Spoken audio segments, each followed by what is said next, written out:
Yes news में आप सभी दर्शकों का स्वागत है। मैं आपके साथ इलियास बड़ेघर। आइए देखते हैं आज की खबर क्या कहती है। ಅವರು ತಿಳಿದು ಮಾತಾಡಿದಾರೋ ತಿಳಿಲಾರದೆ ಮಾತಾಡಿದಾರೋ ನನಗೆ ಮಾತ್ರ ಅರ್ಥ ಆಗ್ತಾ ಇಲ್ಲ.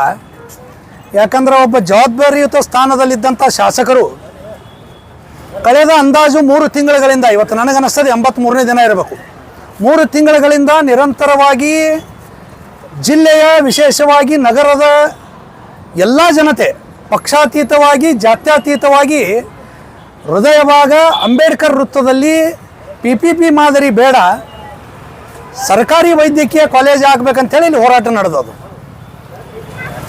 ನನಗೆ ಭಾಳ ಅಚ್ಚರಿಯಾಗಿದ್ದೇನಪ್ಪ ಅಂದ್ರೆ, ಈ ಹೋರಾಟಕ್ಕೆ ವಿದ್ಯಾರ್ಥಿ ಸಂಘಟನೆಗಳು, ದಲಿತ ಸಂಘಟನೆಗಳು, ಕರ್ನಾಟಕ ರಕ್ಷಣಾ ವೇದಿಕೆ, ಮಹಿಳಾ ಸಂಘಟನೆಗಳು, ರೈತ ಸಂಘಟನೆಗಳು, ಅಂಗವಿಕಲರು ಅಂದರೆ ದಿವ್ಯಾಂಗರ ಒಂದು ಸಂಘಟನೆ, ಮಹಿಳಾ ಸಂಘಟನೆಗಳು, ಅವರಿವರೆನ್ನದೇ ಮಠಾಧೀಶರು, ವಿಶೇಷವಾಗಿ ಇದರಲ್ಲಿ ಭಾಗಿಯಾಗಿದ್ದಾರೆ ಅನೇಕ ವಿವಿಧ ಮಠಾಧೀಶರು, ಗಣ್ಯ ವ್ಯಾಪಾರಸ್ಥರು, APMCಯ ವರ್ತಕರು, ಇವರೆಲ್ಲರಿಗೂ ನೀವು ಅಸಹ್ಯ ಮಾಡಿದಿರಲ್ಲ.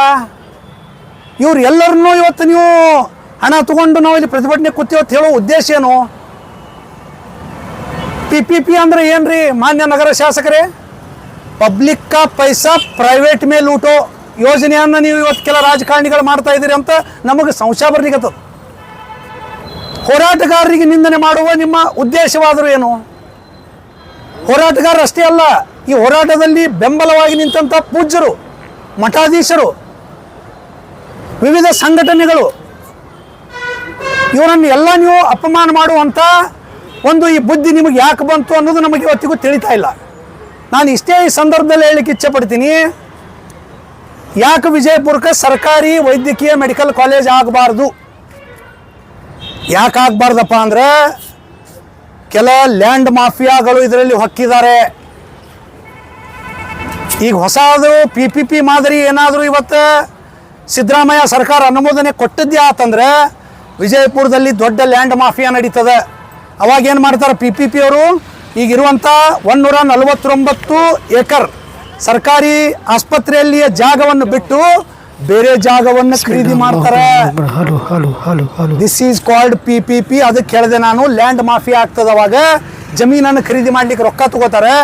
ಸಾರ್ವಜನಿಕರ ದುಡ್ಡನ್ನು, ಟ್ಯಾಕ್ಸ್ ಕಟ್ಟಿದಂಥ ದುಡ್ಡನ್ನು ಕೊಳ್ಳೆ ಹೊಡೆಯುವಂಥ ಒಂದು ವ್ಯವಸ್ಥಿತ ಸಂಚನ್ನು ರೂಪಿಸಿದ್ದಾರೆ. ಸರ್, ನಿಮ್ಮ ಮಾತಿನ ಅರ್ಥ ಏನಪ್ಪ? 152 ಎಕರೆ ಐತಲ್ಲ, ಅದನ್ನು ಎಲ್ಲ ರಾಜಕಾರಣಿ ಕೂಡಿಸಿ ತಿಂದು ಹಾಕಬೇಕು ಅಂತ ವಿಚಾರ ಮಾಡ್ಯಾರ. ಇದು ಇದ್ದಾಗ ಯಾಕೆ ನೀವು ಇನ್ನೊಂದು PPP ಮಾಡ್ಲಿಕ್ಕತ್ತೀರಿ ಅಂತ?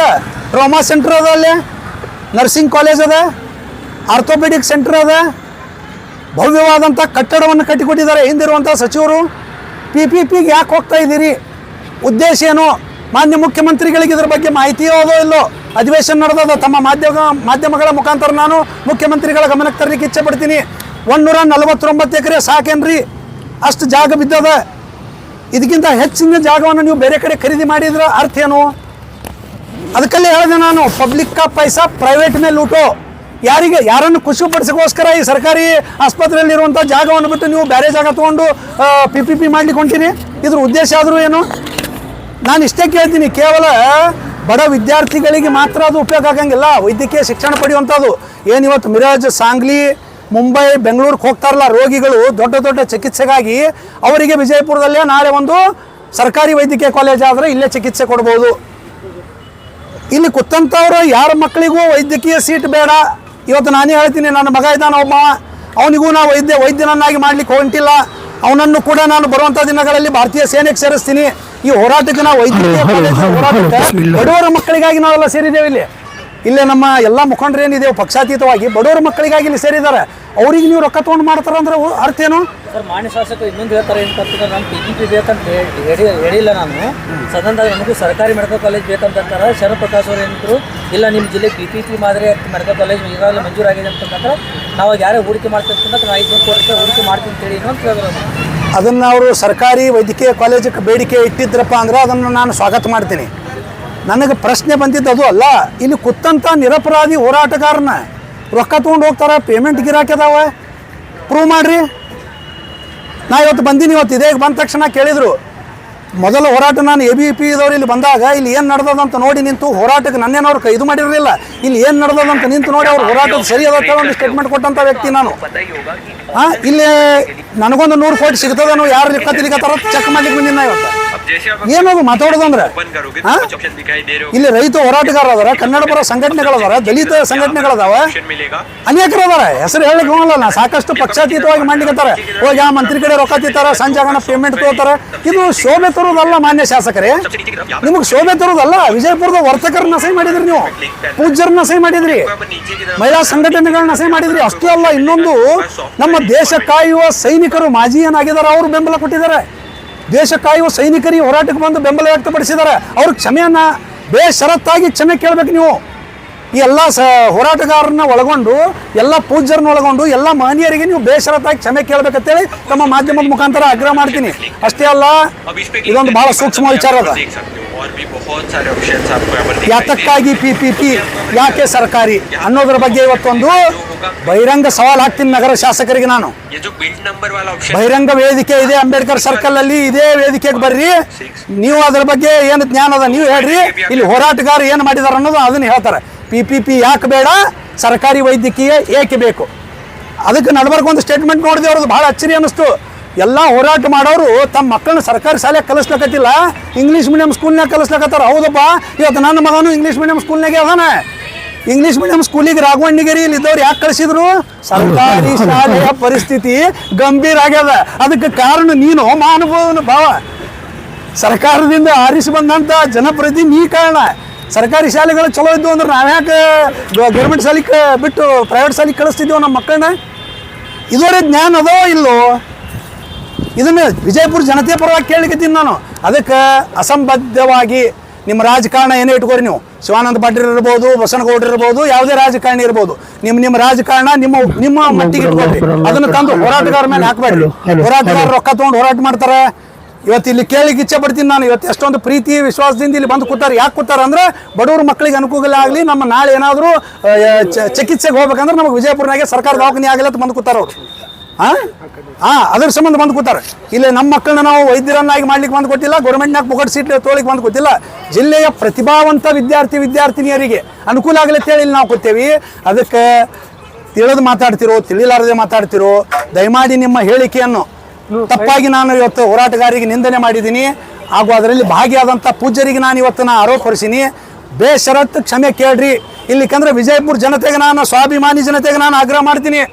ವಿಜಯಪುರದ ಸ್ವಾಭಿಮಾನಿ ಜನತೆಗೆ ತಮ್ಮ ಮಾಧ್ಯಮದ ಮುಖಾಂತರ ಆಗ್ರಹ ಮಾಡ್ತೀನಿ. ನಗರ ಶಾಸಕರನ್ನ ಅವರು ಕ್ಷಮೆ ಕೇಳುವವರೆಗೆ ಯಾವುದೇ ಸಭೆ ಸಮಾರಂಭಗಳಿಗೆ ನೀವು ಕರೀಲೇಬೇಡ್ರಿ ಅಂತ ಗೊತ್ತಾಗ್ತದೆ ಅವ್ರು ಮಾಡಿ ತಪ್ಪದೋ ಇಲ್ಲೋ ಅನ್ನೋದು. ಅದಕ್ಕೆ ದಯಮಾಡಿ ಇದರಲ್ಲಿ ಮಾನ್ಯ ಶಾಸಕರೇ ರಾಜಕೀಯ ಮಾಡಬೇಡ್ರಿ. ನಿಮ್ಮ ಬಗ್ಗೆ ಗೌರವವಾದ ಒಬ್ಬ ಜನಪ್ರತಿನಿಧಿ ಅದಿರಿ. ಅದಕ್ಕೆ ನಿಮ್ಮ ಹೇಳಿಕೆಯನ್ನು ಹಿಂಪಡೆದು ಬೇಷರತ್ತಾಗಿ ಹೋರಾಟಗಾರರು ಹಾಗೂ ಎಲ್ಲ ಹೋರಾಟಕ್ಕೆ ಬೆಂಬಲ ನೀಡಿದಂಥ ಜನತೆಯನ್ನು ಕ್ಷಮೆಯನ್ನು ಕೋರಬೇಕಂತೇಳಿ ತಮ್ಮೆಲ್ಲರ ಮುಖಾಂತರ ನಾನು ಆಗ್ರಹ ಮಾಡ್ತೀನಿ. ಹೌದು, PPP ವಿರುದ್ಧ ನಾನು ಈಗಾದರೂ ಆಗಿಲ್ಲ. ನಾನು ಯಾರು ವಿರೋಧ ಅಲ್ಲ, ನಾನು ರಾಜಕಾರಣಿನೂ ಅಲ್ಲ. ಯಾರು ಒಳ್ಳೆ ಕೆಲಸ ಮಾಡಿದಾಗ ಹಿಂದೆ ನಾನು ನಮ್ಮದೇ BJP ಸರ್ಕಾರ, ನಾನು BJP ಯುವ ಮೋರ್ಚಾ ಅಧ್ಯಕ್ಷನಾಗಿ ಕೆಲಸ ಮಾಡಿದ್ದೀನಿ. ಹಿಂದೆ ಕೂಡ ನಾನು ಅನೇಕ ಸಾಮಾಜಿಕ ಹೋರಾಟಗಳನ್ನು ಮಾಡಿದ್ದೀನಿ. PPP ವಿರುದ್ಧ ದನಿನೂ ಎತ್ತಿದ್ದೀನಿ. ಈ ಹೋರಾಟ ಪ್ರಾರಂಭವಾಗುವ ಪೂರ್ವದಲ್ಲಿ PPP ವಿರುದ್ಧ ದನಿ ಎತ್ತುವುದರಲ್ಲಿ ನಾನು ಅದೀನಿ.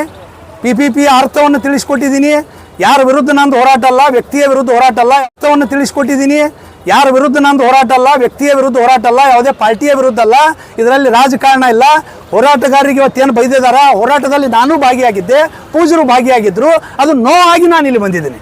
ಅದನ್ನು ಅವರ ಹೇಳಿಕೆಯನ್ನು ಖಂಡನೆ ಮಾಡಲಿಕ್ಕೆ ಇಲ್ಲಿ ನಾನು ಬಂದಿದ್ದೀನಿ. ಅದಕ್ಕೆ ಇದರಲ್ಲಿ ರಾಜಕೀಯ ದಯಮಾಡಿ ಯಾವ ಮಾಧ್ಯಮದವರು ಬೆರೆಸ್ಲಿಕ್ಕೆ ಹೋಗಬೇಡ್ರಿ. ಕಾಂಗ್ರೆಸ್ ಸರ್ಕಾರಕ್ಕೆ ಯಾರು ಹೇಳ್ತಾರೆ? ಅದು ಅವರ ವೈಯಕ್ತಿಕ ಹೇಳಿಕೆ. ಅದರ ಬಗ್ಗೆ ನಾನು ಯಾವುದು ರಾಜಕೀಯ ಟೀಕೆ ಟಿಪ್ಪಣಿಗಳನ್ನು, ರಾಜಕೀಯ ವ್ಯಕ್ತಿಗಳ ಹೇಳಿಕೆಗೆ ಪ್ರತಿಕ್ರಿಯೆ ಬಂದಿಲ್ಲ. ಈ ನಗರ ಶಾಸಕರು ಹೋರಾಟಗಾರರ ಮೇಲೆ ಗಂಭೀರ ಆಪಾದನೆ ಮಾಡಿದ್ದಕ್ಕೆ ನಾನು ಇಲ್ಲಿ ಬಂದಿದ್ದೇನೆ. ಸರ್, ಶಿವಾನಂದ ಪಾಟೀಲ್ರು ಮತ್ತು ಯತ್ನಾಳ್ ನಡುವಿದ್ದಂಥ ವೈಮನಸ್ಸಿಂದ ಈ ಮಾತು ಬಂದಿದೆ ಅಂತ ಅನಿಸುತ್ತಾ ನಿಮಗೆ? ಆ ವೈಮನಸ್ಸನ್ನು ದಯಮಾಡಿ ಏನಾದರೂ ಇತ್ತಂದ್ರೆ ನಿಮ್ಮೊಳಗೆ ಇಟ್ಕೊಳ್ರಿ. ಅದನ್ನು ತಂದು ಹೋರಾಟಗಾರ ಮೇಲೆ ಹಾಕೋದು, ಪೂಜ್ಯರ ಮೇಲೆ ಹಾಕೋದು, ನಮ್ಮ ಎಲ್ಲ ಸಂಘಟನೆಗಳ ಮೇಲೆ ಹಾಕೋದು ನೀವು ಮಾಡಬೇಡ್ರಿ. ನಿಮ್ಮದು ನೀವು ಏನಾದರೂ ಅದು ಮಾಡ್ಕೋರಿ. ನಾವು ನಿಮ್ಮ ಜಗಳದೊಳಗೆ ನಾವು ಭಾಗಿಯಾಗ್ಲಿಕ್ಕೆ ಹೋಗಂಗಿಲ್ಲ. ಈ ಹೋರಾಟಗಾರರು ರೊಕ್ಕ ತಿಂದು ಮಾಡ್ತಾರೆ, ಸಂಜೆಗೆ ಹೋಗೋಣ ಪೇಮೆಂಟ್ ತೊಗೋತಾರೆ, ಹಂಗಂದ್ರೆ ನೀವು ಮಾಡಿದಂಥ ಹೋರಾಟಕ್ಕೆ ನೀವು ಪೇಮೆಂಟ್ ತೊಗೊಂಡು ಮಾಡ್ತಿದ್ರಿ ಅನ್ನೋ ಹೋರಾಟಗಾರ ಕೇಳಕತ್ತಾರ ಇವತ್ತು ಹೇಳಿವಿ ನಾವು ಕೇಳ್ಯಾರ ಅವರು ಹೇಳ್ತೀವಿ. ಕೇಳ್ತಾರೆ ಏನು ಆಧಾರ ಅದ ಅದಕ್ಕೆ ದಯಮಾಡಿ ಮಾನ್ಯ ಶಾಸಕರೇ ತಕ್ಷಣ ನಿಮ್ಮ ಹೇಳಿಕೆಯನ್ನು ವಾಪಸ್ ಪಡಿಬೇಕು. ವಿಜಯಪುರ ಜನತೆಗೆ ಬಹಿರಂಗವಾಗಿ ಕ್ಷಮೆ ಕೇಳಬೇಕು. ಇಲ್ಲಿಕಂದ್ರೆ ವಿಜಯಪುರ ಜನತೆ ಬರುವಂಥ ದಿನಗಳಲ್ಲಿ ತಾವು ಕ್ಷಮೆ ಕೇಳದೇ ಇದ್ರೆ ಏನು ಉತ್ತರ ಕೊಡಬೇಕನ್ನೋದು ಅವರು ನಿರ್ಣಯ ಮಾಡುವಂಥ ಶಕ್ತಿ ಜನತೆಯ ಕೈಯಲ್ಲಿದೆ ಅನ್ನೋ ಎಚ್ಚರಿಕೆಯನ್ನು ತಮ್ಮ ಮಾಧ್ಯಮದ ಮುಖಾಂತರ ನಾನು ಕೊಡಲಿಕ್ಕೆ ಇಚ್ಛಪಡ್ತೀನಿ. ಮುಂದಿನ ದಿನಮಾನಗಳಲ್ಲಿ ಹೋರಾಟ ಯಾವ ರೀತಿ ಇರ್ತದೆ? ಹೋರಾಟಗಾರರ ಹೋರಾಟ ನಿರಂತರವಾಗಿರ್ತದೆ. ಅದು ಯಾವುದೇ ಪಕ್ಷ ಅಧಿಕಾರಿನಾಗಿರ್ಬೋದು, ಇಲ್ಲಿ ಯಾರೇ ಶಾಸಕರಿರ್ಬೋದು, ಯಾರೇ ಜನಪ್ರತಿನಿಧಿ ಇರ್ಬೋದು, ಸರ್ಕಾರ ಇದಕ್ಕೆ ಸಂಬಂಧ ಇಲ್ಲ. ವಿಜಯಪುರಕ್ಕೆ ಏನಪ್ಪಾ ಅಂದ್ರೆ ಇವತ್ತು ಏನೇ ಮಾಡಬೇಕಂದ್ರೂ ಹೋರಾಟ ಮಾಡಿ ತಗೊಳ್ಳುವಂಥ ಅನಿವಾರ್ಯ ಪರಿಸ್ಥಿತಿ ವಿಜಯಪುರ ಜನತೆಗೆ ಬಂದಿದೆ. ಅದಕ್ಕೆ ಸರ್ಕಾರ ಇವತ್ತು ಉತ್ತರ ಕರ್ನಾಟಕವನ್ನು ವಿಶೇಷವಾಗಿ ವಿಜಯಪುರ ಜಿಲ್ಲೆಯನ್ನು ನಿರ್ಲಕ್ಷ್ಯ ಮಾಡಲಾರದೆ ಏನು ಈ ಅಧಿವೇಶನ ನಡೆದ ಬೆಳಗಾವದಾಗ ಅದಕ್ಕೆ ಆ ಬೆಳಗಾವಿ ಅಧಿವೇಶನದಲ್ಲೇ ನಿರ್ಣಯ ಆಗಬೇಕು. ವಿಜಯಪುರನ್ಯಾಗ PPP ಇಲ್ಲ, ಸರ್ಕಾರಿ ವೈದ್ಯಕೀಯ ಕಾಲೇಜ್ ನಾವು ಮಾಡ್ತೀವಿ ಅಂತ ಹೇಳಿ ಘೋಷಣೆ ಮಾಡಿ ಸರ್ಕಾರ ಇವತ್ತು ತನ್ನ ನೈಜ ಭಕ್ತಿಯನ್ನು ಉತ್ತರ ಕರ್ನಾಟಕದ ಮೇಲೆ ಇರುವಂಥ ಪ್ರೀತಿಯನ್ನು ತೋರಿಸಬೇಕಂತೇಳಿ ಸರ್ಕಾರಕ್ಕೆ ಕೂಡ ನಾನು ಆಗ್ರಹ ಮಾಡ್ತೀನಿ. जैसा कि आप सब जानते हैं कि आप सभी का प्यार हमारे साथ कायम है। इसी तरह से हमारे इस चैनल को प्यार करते रहिए और हमारी सारी खबरों को लाइक, शेयर और सब्सक्राइब करना ना भूलिए। हमारा यही मकसद है कि आपको हर खबर जो है जैसा है वैसा ही आपको हम दिखाते रहेंगे, ना किसी का पक्ष लेंगे, ना किसी के विरोध में जाएंगे। हमारे कदम सच के साथ।